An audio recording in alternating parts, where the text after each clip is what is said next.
بسم الله والحمد لله والصلاة والسلام على سيدنا رسول الله وعلى آله و صحبه و من والاه. سروران گرامی، بینندگان عزیز و محترم، السلام علیکم و رحمت الله و برکاته. همواره با مباحث دینی ایمانی در خدمتتان می باشم. در این نشست به حول الله و قوته و با دعای شما سروران گرامی میخواهیم در مورد یک بحث جدیدی، بحث بسیار مهمی است، بحثی که الله واحد عز و جل در قرآن کریم در مورد اون آیاتی نازل فرموده و بحثی که سرور بشریت علیه الصلاة و السلام در مورد اون فرمایشاتی دارند. بحث بسیار مهمی است که پیامبر ما علیه الصلاة و السلام اون را یکی از گناهان بزرگ معرفی فرمودند. بحثی که پیامبر ما علیه الصلاة و السلام می‌فرمایند که نزدیک این گناه نشوید، چرا که این گناه نیست و نابود کننده است، چرا که این گناه هلاک کننده می باشد. این بحث خوردن مال یتیم می باشد. پس مبادا که یک شخصی شیطان برای او وسوسه ای ایجاد کند، دچار در واقع وسوسه های شیطانی شود و به ذهنش خطور کند بر اینکه مال یتیمی بخورد، چرا که خوردن مال یتیم گناه بسیار بزرگی است و الله واحد عز و جل در این مورد آیاتی نازل فرموده. می‌فرمایند که ولا تقربوا مال الیتیم، به مال یتیم نزدیک نشوید. ولا تقربوا یعنی این که حتی این فکر را نداشته باشید. توجه فرمایید، ولا تقربوا مال الیتیم، بعد می‌فرماید الا بالتي هی احسن. حال توجه بفرمایید که الا بالتي هی احسن یعنی به چه صورت جایز است در مال یتیم کسی تصرفی داشته باشد. بعد می‌فرماید حتی یبلغ اشده، یعنی این که در این مال یتیم حسن تصرف شود، نزد کسی به عنوان امانتی باشد تا این یتیم به سن رشد و بلوغ برسد، حتی یبلغ اشده. خب الا بالتي هی احسن، اینجاست که در واقع علمای بزرگوارمان در این مورد چنین می‌فرمایند که احدها انه اكل الوصي المصلح للمال بالمعروف وفق حاجته. پس در وهله اول این است که انه اكل الوصي المصلح المال بالمعروف وفق حاجته او بقدر حاجته.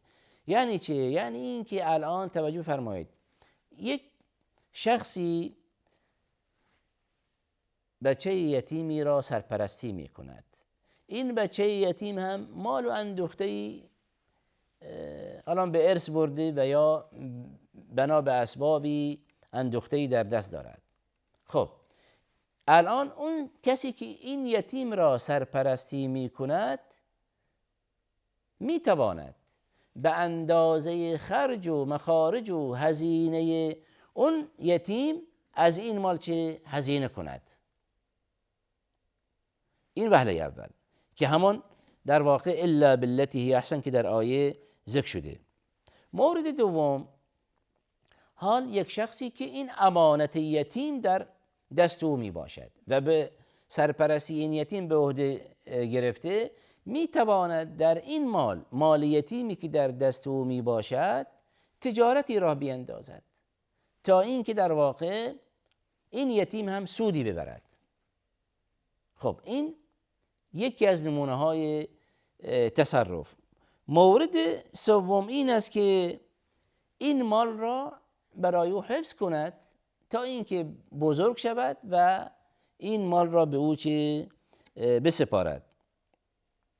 پس یا این که در مورد هزینه این یتیم و خرج و مخارجش از این پول هزینه کند و یا اینکه در واقع این پول را وارد فعالیت های اقتصادی کند، تجارتی در او داشته باشد. این هم به قصد و نیت خیر بر این که این مال افزایش یابد به نفع چه یتیم. این همان مورد چه ولا تقربوا مال اليتیم الا بالتي هي احسن، یعنی این که الا بالتي هي احسن همین مواردی که ذکر شد. مورد بعد عنوان شد بر این که آیات زیادی داریم در مورد خوردن مال یتیم، برای اینکه گناه بزرگی می باشد. روایتی هم داریم ذکر کنیم از جانب پیامبر ما علیه الصلاة والسلام عن ابی هریره رضی الله عنه عن النبي صلى الله عليه وسلم قال كافل اليتيم له او لغیره انا و هو كهاتین فی الجنه. توجه بفرمایید، این روایت صحیح است برای اینکه پیامبر ما علیه الصلاة والسلام در مورد کفالت یتیم سخن می‌فرمایند. یعنی اینکه کسی که یتیمی را سرپرستی کند،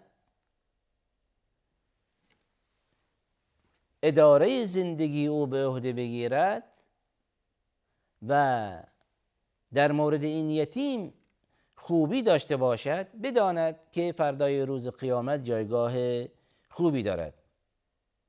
پس اینجاست که پیامبر ما علیه الصلاة والسلام در این مورد اشاره بسیار زیبایی دارند و این افراد را تشویق می کند برای اینکه در واقع از کفالت ایتام، از سرپرستی ایتام چه غفلت نکنند. خب مورد بعد باز هم اشاره کنیم بر این که الله واحد عز وجل در مورد کسانی که مال یتیم را به زور میخورند و اموال یتیم را پایمال میکنند، بدانند که مرتکب گناه بزرگی شدند. الله واحد عز وجل میفرمایند الذين يأكلون اموال اليتامى ظلما.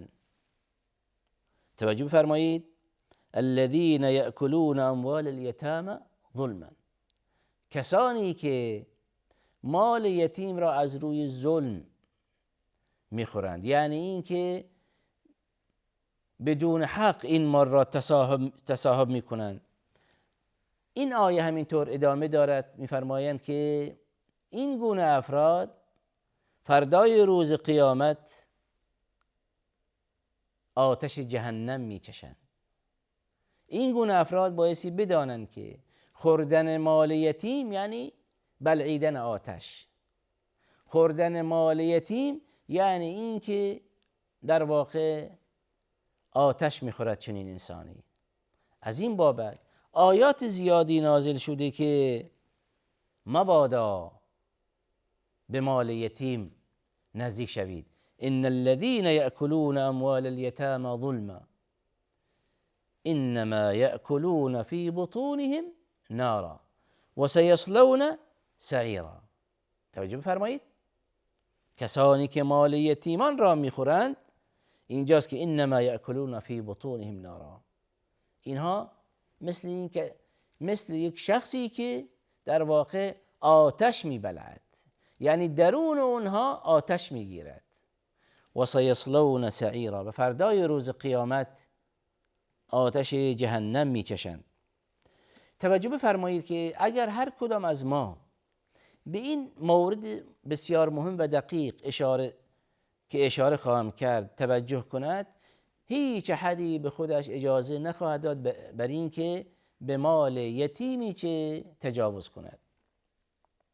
هر کدام از ما در واقع این فرضیتی برای خودش ایجاد کند که بعد از وفات خودش دوست دارد که دیگران چگونه تعاملی داشته باشد با فرزندانش که الان یتیم شدند. توجه فرمایید، اگر فردی در واقع دوست دارد که فردای بعد از مرگش نسبت به فرزندان یتیم خودش مردم خوبی کنند، به اونها کمک کنند، به اموال اونها تجاوز نکنند. پس اینجاست که این فکر باعث فرهنگ سازی بشه، برای اینکه به یتیمان بایستی چه خوبی کرد. و اینجاست که کسی که در واقع در حق یتیمان خوبی انجام دهد، این است که در وهله اول به خودش خوبی کرده است. فردای روز قیامت نتیجه این را خواهد دید. درست است که در وهله اول چنان که به مال یتیمی تجاوز شود، اینجاست که مرتکب گناه بزرگی شده است و فردای روز قیامت بایستی جوابگو باشد. پس در مفهوم مخالفه این